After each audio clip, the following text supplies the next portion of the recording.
Man ra'a minkum munkaran falyughayyirhu biyadihi. Siapa yang melihat kemungkaran di antara kalian, falyughayyirhu, maka adalah berubah orang itu, kemungkaran itu dirubah biyadihi, dengan tangannya.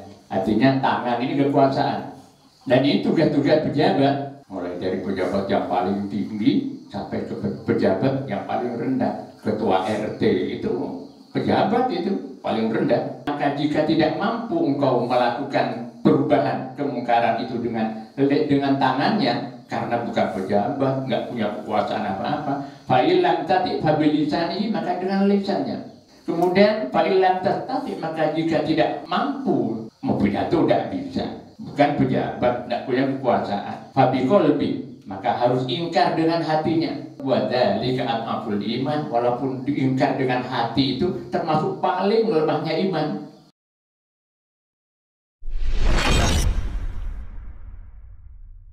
Bismillahirrahmanirrahim.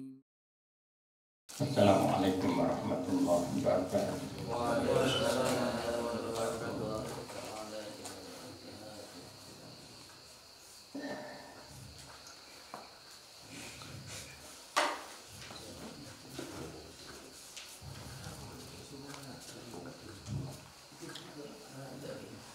Tartil Al-Quran Karim, kita buka halaman 455.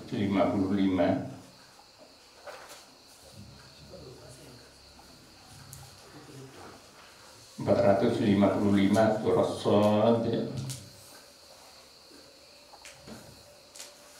ayat 41. Sudah ketemu semua? A'udzubillahi minasyaitonir rajim.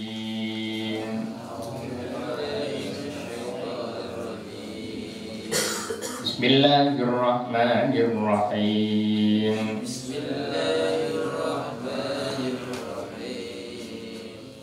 Wadhkur 'abdana Ayyub.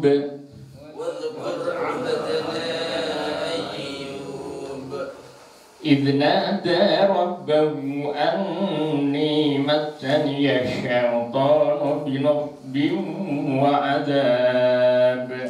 إذ نادى ربه أني مسني الشيطان بنصب وعذاب. اركض برجلك هذا مغتسل بارد وشراب.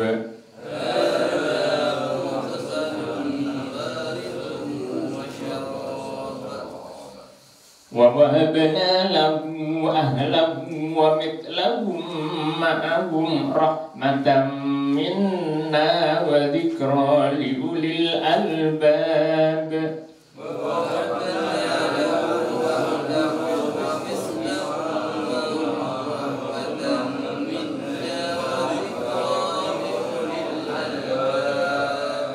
وخذ بيدك ضغثا فاضرب به ولا تحنث. وخذ بيدك ضغثا فاضرب به ولا تحنث. Adal kan tidak termasuk huruf qalqalah. Adal, jadi tidak boleh mental di situ. Wahul biyadika ditahan. Wahul biyadika biwutan fadrib bihi wala tahnath.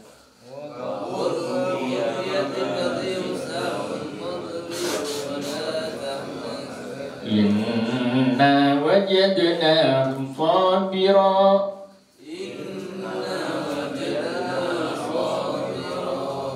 Ni'mal 'abd.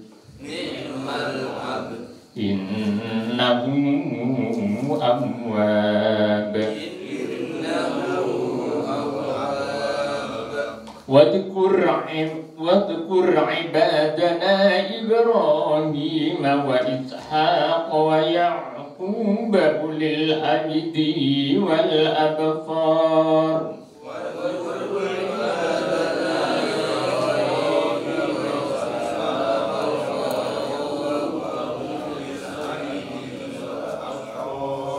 Inna akhlafnahum bi khalisatin dzikrad dar.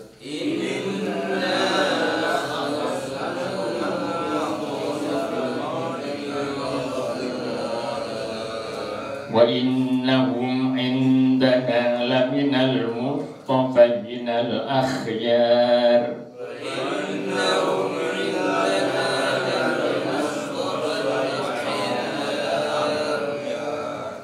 Wadhkur Ismail wal Yasa' wa dzal kifl.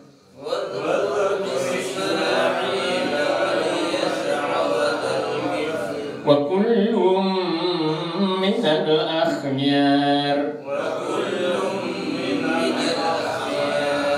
Hada dzikr. Wa inna lil muttaqina la husna ma'abin jannati 'adnin mufattahatan lahumul abwab. Wa inna lil muttaqina la husna ma'abin jannati 'adnin mufattahatan lahumul abwab. Muttaqina fiha yad'una fiha bifakihatin katsiratin wa syarab. Muttaqina fiha yad'una fiha bifakihatin katsiratin wa syarab. Wa indahum qasiratut tarfi atrab.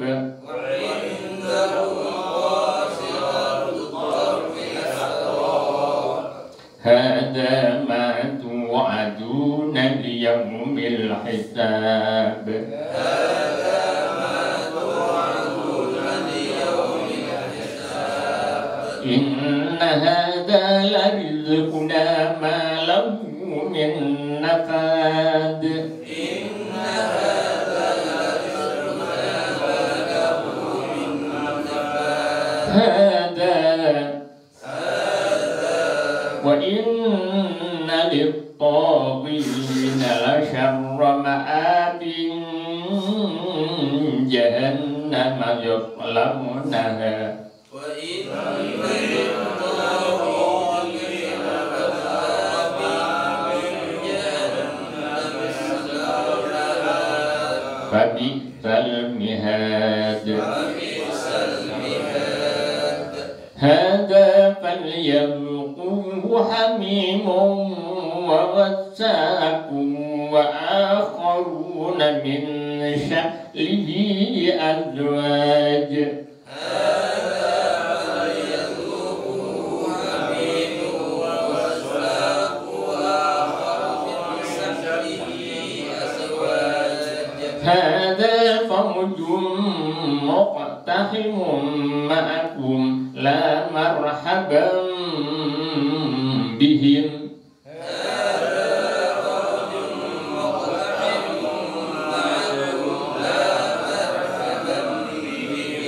Innahum salun nar. Innahum salun nar. Qalu bal antum la marhaban bikum.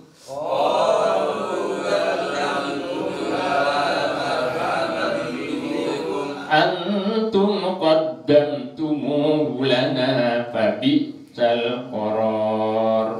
Antum qaddamtumuhu lana fabi'sal qarar. Qalu rabbana man qaddama lana hadha fazidhu 'adaban dhi'fan finnar.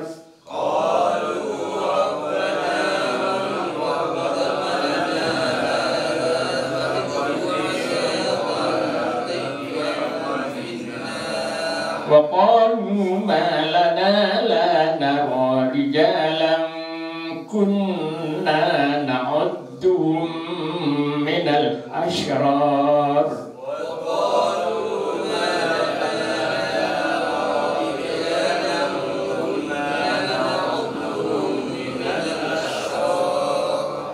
أتخذناهم سخريا أم زاغت عنهم الأبصار أتخذناهم سخريا أم زاغت عنهم الأبصار إن ذلك لحق تخاصم أهل النار إن ذلك لحق تخاصم أهل النار صدق الله العظيم.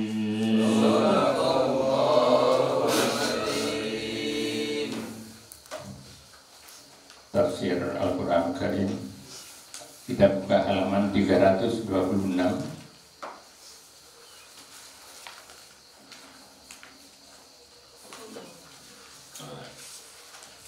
Halaman 327 ya.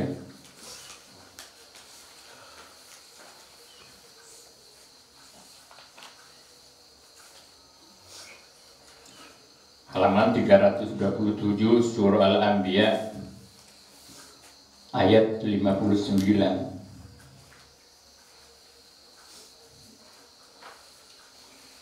A'udzu billahi minasyaitonir rajim. Bismillahirrahmanirrahim. Alhamdulillahirabbil alamin. Assalatu wassalamu ala asyrofil mursalin sayyidina Muhammad wa ala alihi wa sahbihi ajma'in, amma ba'du. Fa inna asdaqal hadithi kitabullah wa khairal hadi hadi Muhammadin sallallahu alaihi wasallam wa syarrul umuri muhdatsatuha wa kullu muhdatsatin bid'ah wa kullu bid'atin dhalalah wa kullu dhalalatin finnar. A'udzu billahi minasyaitonir rajim. Qalu man fa'ala hadza bi alihatina innahu laminadh dhalimin. Qalu sami'na fatan yadhkuruhum yuqalu lahu Ibrahim. Qalu fa'tu bihi ala a'yunin nasi la'allahum yashhadun. Qalu a'anta fa'alta hadha bi'alihatina ya Ibrahim. Qala bal fa'alahu kabiruhum hadha fas'aluhum in kanu yantiqun. Sadaqallahul azim. Qalu, berkata mereka, kaumnya Nabi Ibrahim, setelah patung-patung atau berhala-berhala di tempat pemujaan mereka dihancurkan berkeping-keping oleh Nabi Ibrahim, menyisakan satu patung yang terbesar yang seperti kemarin saya sampaikan, mereka memberi nama patung terbesar ini sebagai Baal, patung Baal.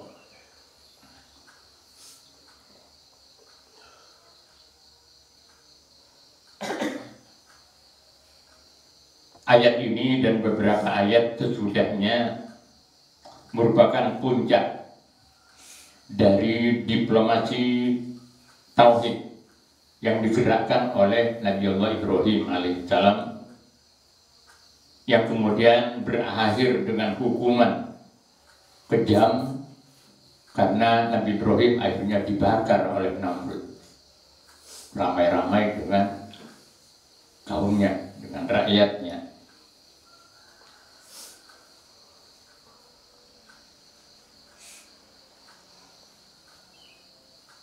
Kemarin sudah saya sampaikan cerita ringkas dari pesta rakyat yang biasa diselenggarakan 1 tahun sekali di penduduk Kan'an, ya, di negerinya Namrud.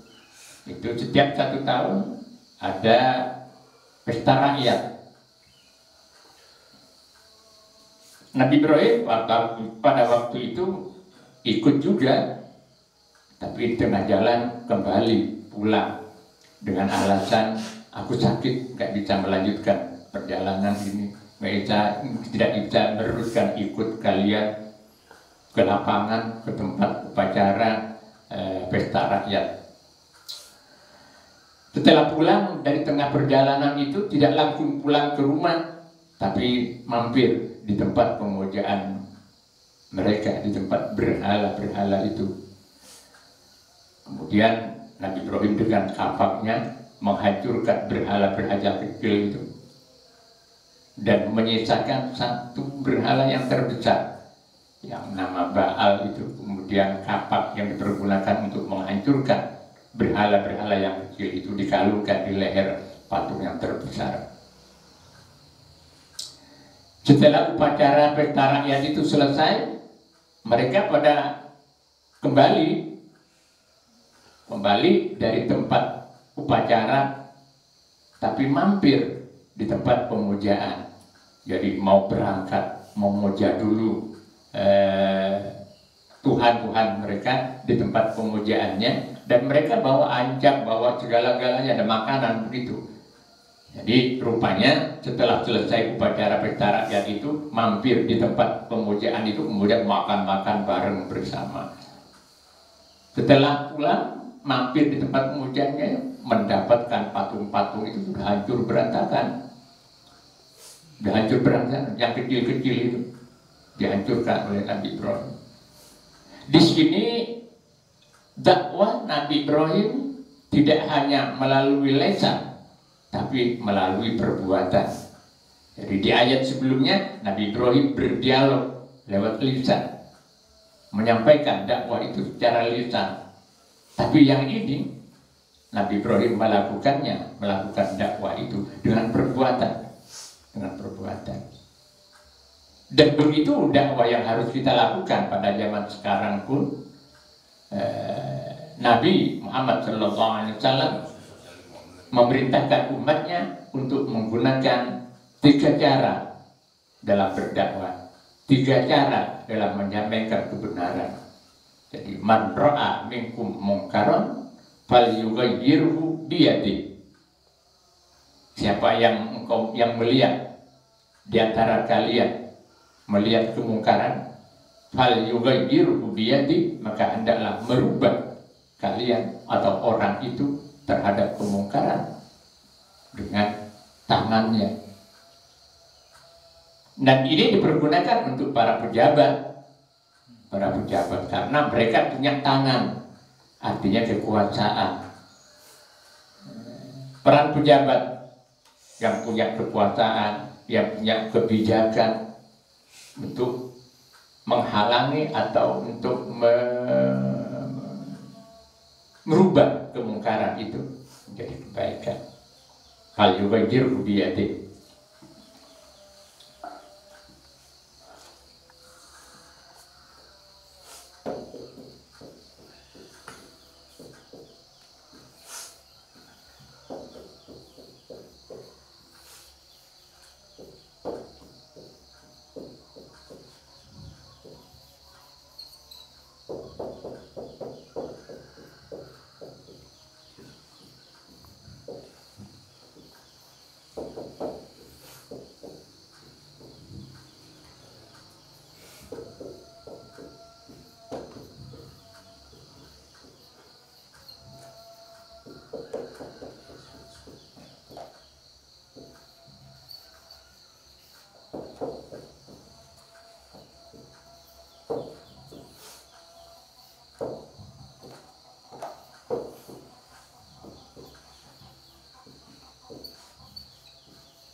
Ini hadisnya sahih.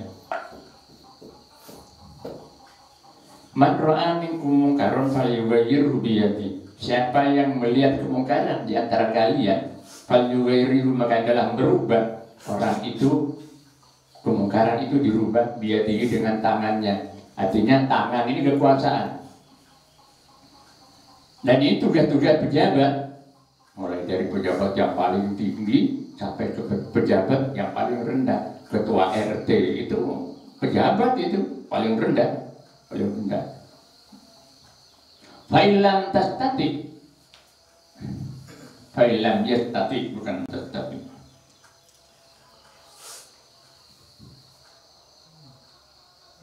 Oh ya, fa'ilam tastati. Fa'ilam tastati, maka jika tidak mampu engkau melakukan perubahan kemungkaran itu dengan tangannya, karena bukan pejabat, nggak punya kekuasaan apa-apa. Fa'ilam tastati fabilisanihi, maka dengan lisannya menyampaikan.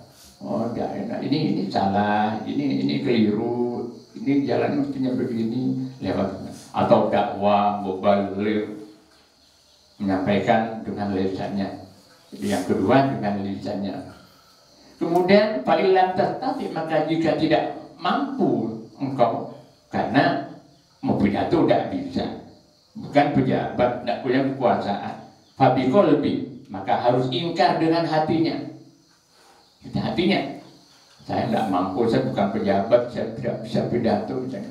Dalam hatinya jangan ikut. Walaupun wadzalika adhaful iman, walaupun diingkar dengan hati itu termasuk paling lemahnya iman.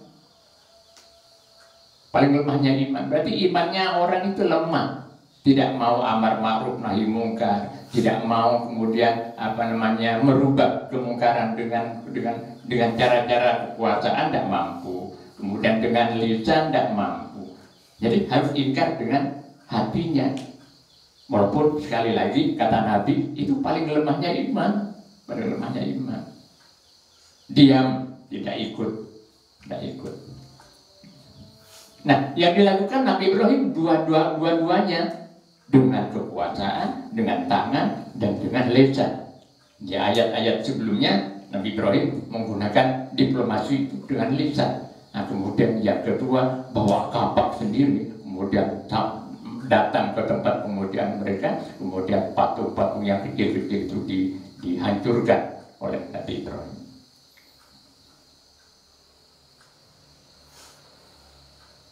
Qalu, berkata mereka setelah pulang mendapatkan patung-patung itu sudah hancur berantakan, man fa'ala hadza bi alihatina innahu laminadh dhalimin. Siapa fa'ala yang berbuat orang itu hadza kepada yang ini, artinya penghancuran patung-patung itu, bi alihatina dengan Tuhan-Tuhan kami, innahu laminadh dhalimin, sungguhnya orang itu laminadh dhalimin, termasuk orang-orang yang zalim. Ini saling menuduh ini. Nabi Ibrahim menuduh kaumnya yang zalim sesat, kemudian kaumnya menuduh Nabi Ibrahim, menuduh Nabi Ibrahim sebagai orang yang zalim. Nah, tuduhan kaumnya Nabi Ibrahim terhadap Nabi Ibrahim itu dalam tiga sisi. Yang pertama, menuduh Nabi Ibrahim sebagai orang yang zalim karena telah menghancurkan patung-patung itu. Nabi Ibrahim menghancurkan patung-patung. Kemudian dari sisi yang kedua, mereka atau kaumnya menuduh Nabi Ibrahim itu karena melecehkan penyembahan mereka. Menyembah berhala, menyembah batu, menyembah patung. Itu Nabi Ibrahim disebut sebagai orang yang zalim karena melecehkan penyembahan kaumnya terhadap batu-batu itu. Kemudian yang ketiga, bahwa Nabi Ibrahim zalim terhadap dirinya sendiri. Dituduh zalim terhadap dirinya sendiri karena dia akan menjerumuskan dirinya dalam siksaan, dalam hukuman.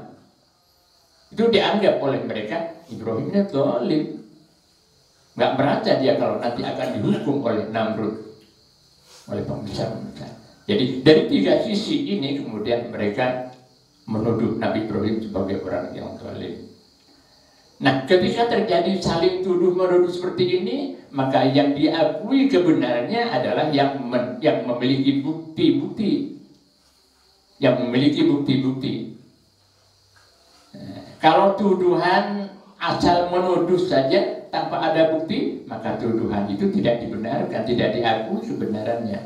Nah, di antara tuduhan Nabi Ibrahim terhadap kaumnya atau sebaliknya tuduhan kaumnya terhadap Nabi Ibrahim bahwa masing-masing dituduh sebagai berbuat kezaliman, maka sekarang pembuktiannya harus dilakukan. Dan ternyata mereka menuduh itu tidak ada bukti. Tidak ada bukti. Tapi sebaliknya tuduhan Nabi Ibrahim itu didukung dan diperkuat dengan bukti-bukti. Nah, buktinya apa? Logika yang nanti kita bicarakan dalam ayat-ayat ini.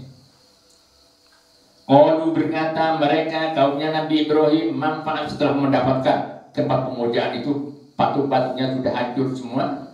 Qalu berkata mereka, manfaat siapa yang berbuat orang itu ada kepada kerusakan ini, pengrusakan ini, bi'aliyatina dengan Tuhan-Tuhan kami. Innahu laminal zalimin, innahu sungguhnya orang itu laminal zalimin, termasuk orang-orang yang zalim. Qalu sami'na fatan yadhkuruhum yuqalu lahu Ibrahim. Qalu berkata mereka, kasak kusuk di antara satu terhadap lainnya, bisik-bisik. Sami'na fatan, kami mendengar fatan, ada seorang pemuda yadhkuruhum yang disebut, yang menyebut-nyebut pemuda itu kepada Tuhan-Tuhan kami. Nabi Ibrahim memang sudah dikenal di situ bahwa Nabi Ibrahim selalu mencaci maki Tuhan-Tuhan mereka, mencaci patung-patung mereka. Sudah banyak orang tahu sejak dari pertama.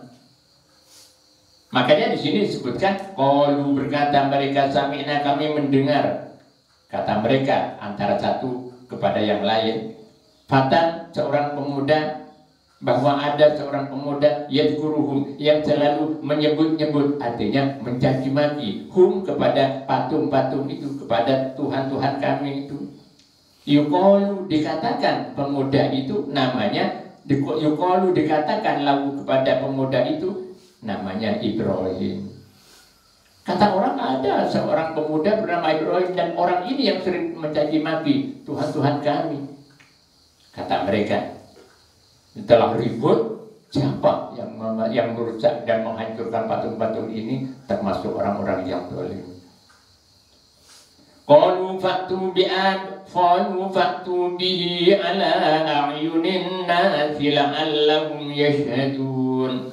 Qalu, ini bentuk jamak. Qalu bentuk jamak, asalnya qala, artinya berkata. Nah, kalau qalu bentuk jamak, mereka berkata. Kok disebut mereka? Mulai dari Raja Namrud sendiri, kemudian para pembesar kerajaan dan juga rakyatnya Namrud sendiri.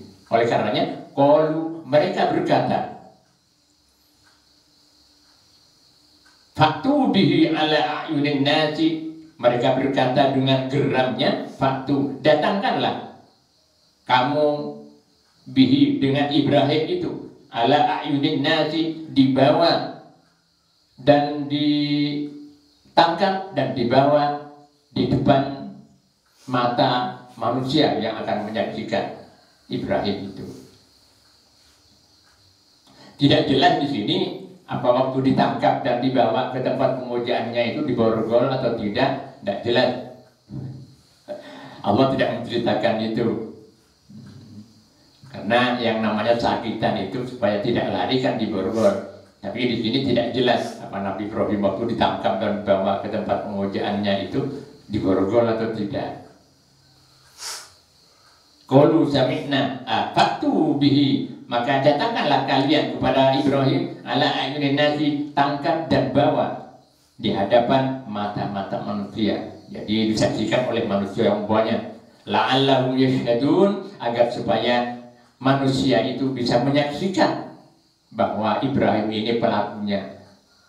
Jadi dipertontonkan, dipersaksikan di tengah-tengah orang banyak di tempat pemujaannya itu. Telah ditangkap Nabi Ibrahim, dibawa ke tempat pemujaannya, kemudian dipersaksikan. Disaksikan Ibrahim ini yang melakukan.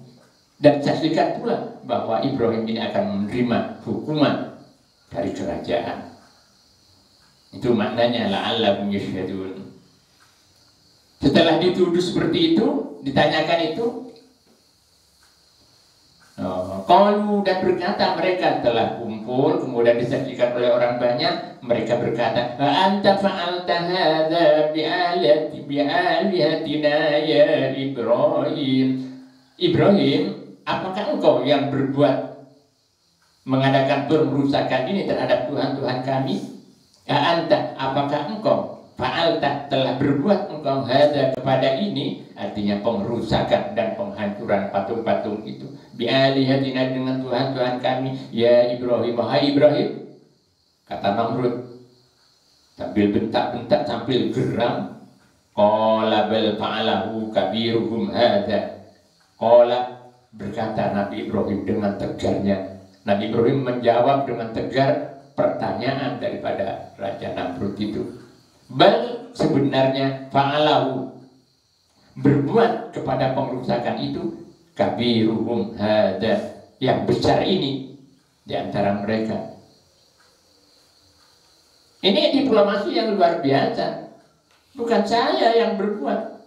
Yang berbuat adalah yang besar ini, patung yang paling besar ini.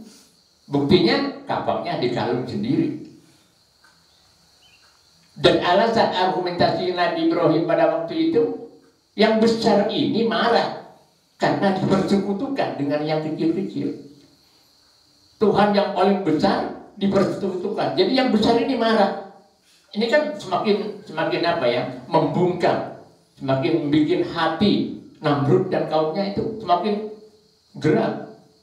Nah, Ibrahim mengatakan, ini patung yang besar ini yang berbuat pengrusakan terhadap yang kecil-kecil karena yang besar ini marah, dipersekutukan dengan Tuhan-Tuhan yang kecil. Cemburu ya? Ya? Cemburu. Iya, cemburu yang besar ini. Kok saya yang paling besar, kok masih ada patung-patung kecil dihancurkan oleh patung yang besar ini? Nih, logika tinggi kan ini. Masya Allah. Ini diplomasi tinggi, diplomasi tauhid Nabi Ibrahim yang begitu brilian. Qala bal fa'alahu kabirum hadza fas'aluhum, kalau tidak bertanya tanyakan pada patung yang besar ini. Kan tersudut, mulai dari Namrudnya tersudut dari pola berpikir Nabi Ibrahim ini. Nah, disinilah Bapak ada kesan Nabi Ibrahim berbohong. Ya. Jadi di sini Nabi Ibrahim dikesankan sebagai pembohong yang mengerjakan penghancuran Nabi Ibrahim dengan tangannya sendiri melalui kapan itu. Tapi Nabi Ibrahim mengatakan ini yang menghancurkan. Oleh karenanya Nabi Muhammad bersabda, la yakdzibu Ibrahimu illa bi thalathati kadibatin. Ibrahim itu tidak pernah berbuat bohong kecuali 3 hal. Yang pertama, Nabi Ibrahim mengatakan sakit. Setelah di tengah perjalanan, ini sakit, aku sakit, gak bisa melanjutkan perjalanan ini. Berbohong Nabi Ibrahim. Kesannya berbohong. Sebetulnya tidak ada masalah. Cuma ada yang diincar mau kembali. Ketika orang-orang pada ke lapangan semua merayakan pesta rakyat, kemudian Nabi Ibrahim bilang, aku sakit, tidak bisa meneruskan. Katanya mau mampir ke tempat pemujaan itu. Ini berbohong kan? Tampaknya berbohong. Satu. Yang kedua, kebohongan Nabi Ibrahim itu kesan kebohongan Nabi Ibrahim ketika mengatakan yang merusak ini yang paling besar ini. Padahal Nabi Ibrahim yang menghancurkan. Yang kedua. Yang ketiga, ketika istri Nabi Ibrahim ditanyakan orang, ditanyakan pembesar kerajaan, siapa ini? Hadihi ukhti, ini saudaraku. Padahal istrinya Nabi Ibrahim, ini saudaraku. Tujuannya agar supaya tidak diperlakukan, tidak senonoh oleh pejabat-pejabat itu. Jadi ada 3 kesan yang kemudian mengesankan Nabi Ibrahim berbuat bohong. Yang pertama, Nabi Ibrahim bilang sakit. Kemudian yang kedua, Nabi Ibrahim mengatakan yang menghancurkan patung-patung itu adalah patung yang paling besar. Kemudian yang ketiga adalah Nabi Ibrahim ketika ditanyakan orang, ketika menggandeng perempuan, kemudian ditanyakan siapa ini? Ini saudaraku. Nanti bukan istriku. Berbohong juga kan kesannya. Nah, sekarang saya jelaskan kebohongan Nabi Ibrahim yang kesannya itu berbuat bohong. Yang pertama mengatakan sakit hatinya terhadap kesesatan umatnya, kesesatan kaumnya. Tapi hati Nabi Ibrahim merasa sakit. Jadi para pemfasir, para ahli tafsir mengatakan seperti itu. Bila Nabi Ibrahim bilang sakit, artinya hati Nabi Ibrahim sakit melihat kaumnya menyembah berhala itu. Nah, kemudian yang kedua tentang pelaku penghancuran patung-patung yang kecil-kecil itu adalah patung yang paling besar. Itu sebetulnya membungkam logika umatnya. Sudah tahu bahwa batu tidak bisa bicara kok disembah. Itu kan berarti merendahkan derajat manusia. Ketika orang menyembah selain Allah, itu artinya merendahkan derajat manusia. Padahal manusia itu adalah makhluk paling mulia yang diciptakan oleh Allah Subhanahu wa Ta'ala. Tapi kemudian menyembah berhala, menyembah patung, menyembah kayu-kayu besar, menyembah macam-macam, termasuk menyembah jabatan, menyembah harta. Pada manusia itu makhluk yang paling mulia. Jadi dengan demikian tidak tampak, pada hakikatnya tidak ada kebohongan di dalam ucapan Nabi Ibrahim itu. Tidak ada kebohongan. Nah, kita pun dalam kehidupan sekarang ini boleh kita berbohong, bahkan wajib berbohong. Kalau misalnya ada kepentingan-kepentingan yang sangat urgen. Misalnya ada orang lari, dikejar oleh orang akan dibunuh. Kemudian sembunyi masuk ke rumah kita. Kemudian ada orang, tidak ada. Itu harus berbohong untuk menyelamatkan nyawa seseorang. Gitu Bapak ya. Jadi tidak semua perbuatan bohong itu dilarang. Ada justru perbuatan bohong yang diperbolehkan, bahkan diwajibkan untuk berbohong. Demi untuk menyelamatkan jiwa, untuk menyelamatkan hal-hal yang jauh lebih penting. Begitu juga yang dilakukan oleh Nabi Ibrahim, yang pada hakikatnya Nabi Ibrahim tidak berbohong, karena takwilnya atau penafsirannya seperti itu tadi. Fas'aluhu, maka tanyakanlah kalian kepada mereka. Mereka artinya patung yang terbesar itu atau patung-patung yang sudah berselakan.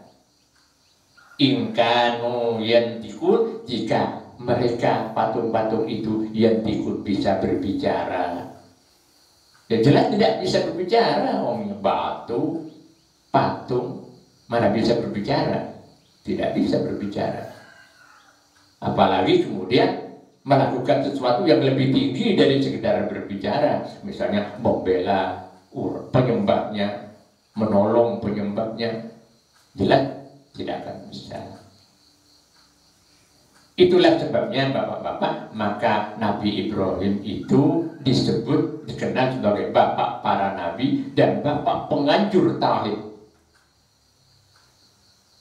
Pertanyaannya sekarang, nabi-nabi sebelum Nabi Ibrahim apa tidak menganjurkan tauhid? Ya, cuma tauhid yang mereka anjurkan oleh nabi-nabi dan rasul sebelum Nabi Ibrahim hanya mengaku Tuhan yang Maha Esa.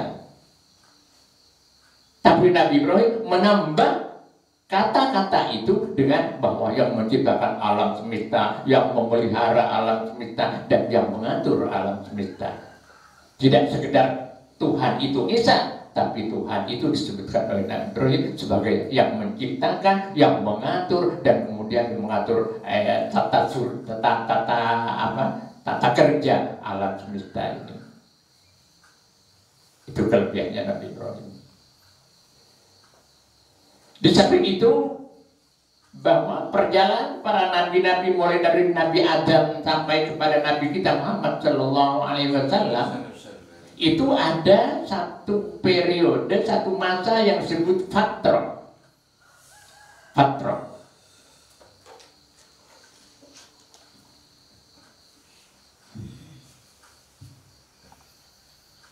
Fatratun. Zaman fatrah. Zaman fatrah ini artinya zaman di mana kosong dari seorang nabi.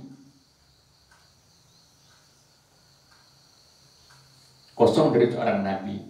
Sehingga apa yang terjadi di situ, karena tidak ada nabi yang menganjurkan ajaran-ajaran Tuhan, maka semuanya dikembalikan kepada Allah Subhanahu wa Ta'ala. Urusannya tidak ada syariat di situ, tidak ada aturan di situ. Karena jaraknya antara nabi yang pertama atau nabi yang sebelumnya dengan datangnya nabi berikutnya jauh, terlalu jauh, sehingga di sini orang kembali kepada kekafiran, kembali kepada kemusyrikan.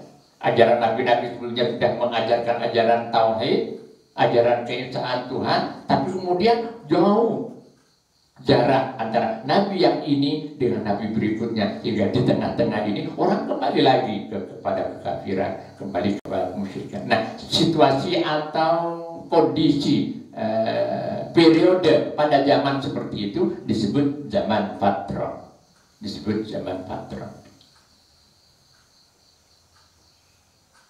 Antara Nabi Isa ke Nabi Muhammad saja sekitar kurang 500 tahun. Sekitar 500 tahun. Jarak 500 tahun ini kan memungkinkan orang kembali kepada kemusyrikan, kembali kepada kekafiran. Nah, orang-orang yang hidup pada zaman fatrah ini dimaafkan oleh Allah Subhanahu wa Ta'ala.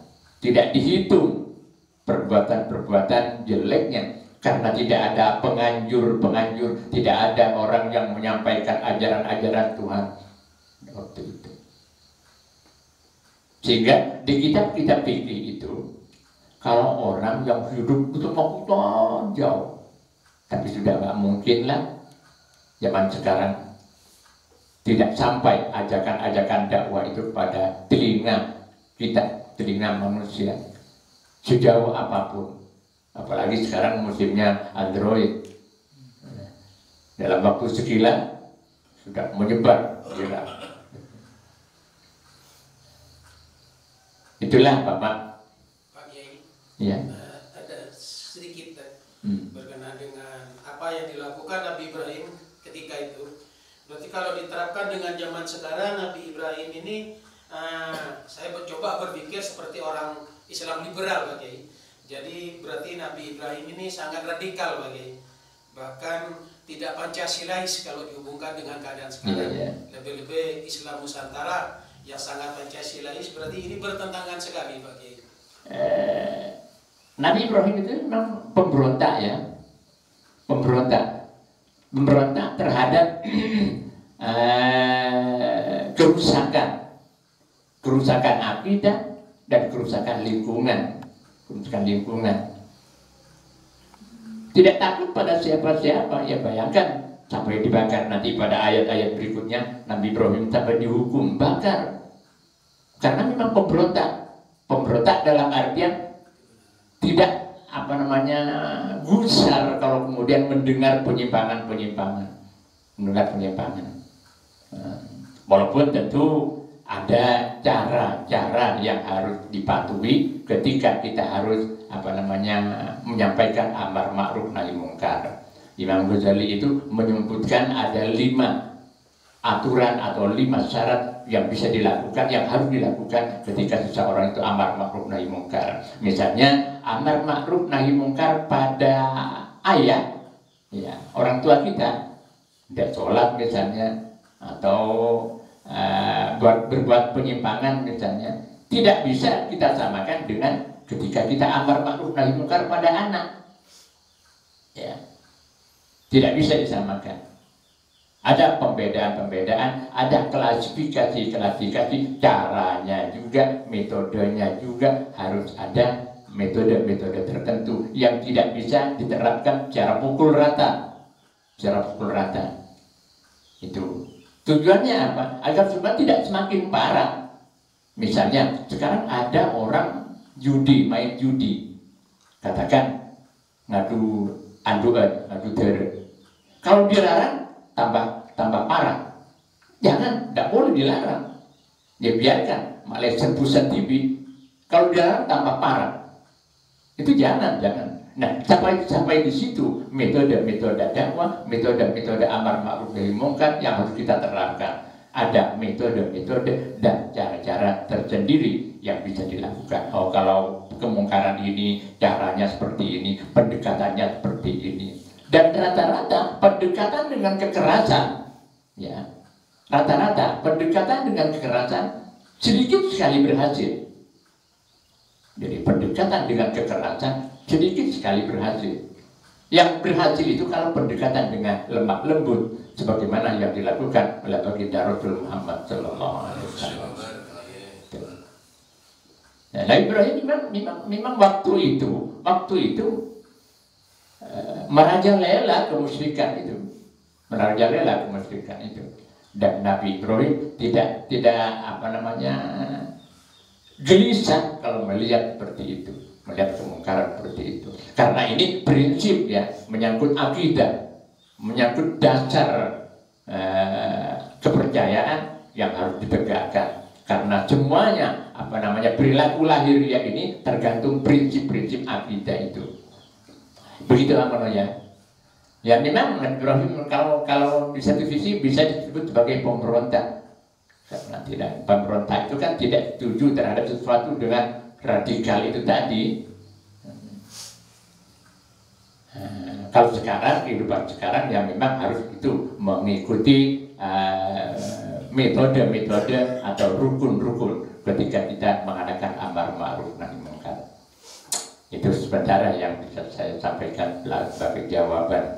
Dan Imam Ghazali dalam kitab Ihya-nya juga seperti itu menyebutkan ada 5. Jadi misalnya pelaku amar ma'ruf nahi munkar melihat siapa yang melakukan, dan kemudian yang kedua melihat siapa yang akan disampaikan amar ma'ruf nahi munkar kepada mereka. Kalau amar yang tidak akan melarang anak juga ada caranya sendiri. Jangan sampai kemudian walaupun anak kemudian dipermalukan di depan orang banyak misalnya. Nah itu akan berdampak negatif. Kalau kemudian di tengah orang banyak dimarahi walaupun anak. Itu ada metode seperti itu. Ada metode-metode tertentu yang harus diterapkan agar supaya dakwah amar ma'ruf nahi munkar itu membawa hasil yang baik. Tidak ada rasa dendam sesudah amar ma'ruf nahi munkar itu. Membaca kocain nembunya noren ya semuanya akan perasaan itu akan merasa berat sekali, merasa dalam sekali ketersinggungannya. Jadi ada cara-cara tersebut. Farji'u ila anfusihim wallahu a'lam bishawab. Kalamun qadimun la yamulhu sama'u tanazzaha an qawlin wa fi'lin wa niyati bihi astaqi min kulli da'in wa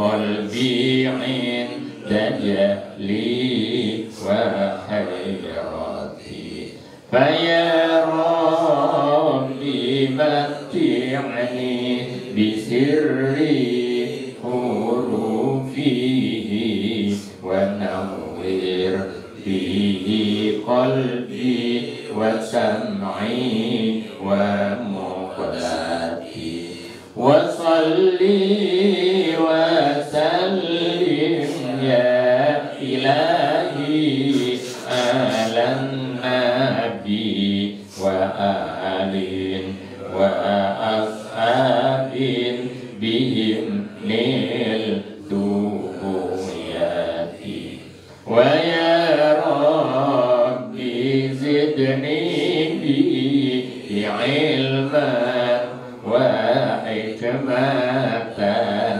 bijahin nabi man ja'ana bil hidayati wa ya rabbi waffiqni bitaqwa ya Allah fa ya rabbi irhamni bihusni khatimati alaihi salatullahi thumma salamu wa alin wa ashabin bihim nil tuhajati ilaha illallah.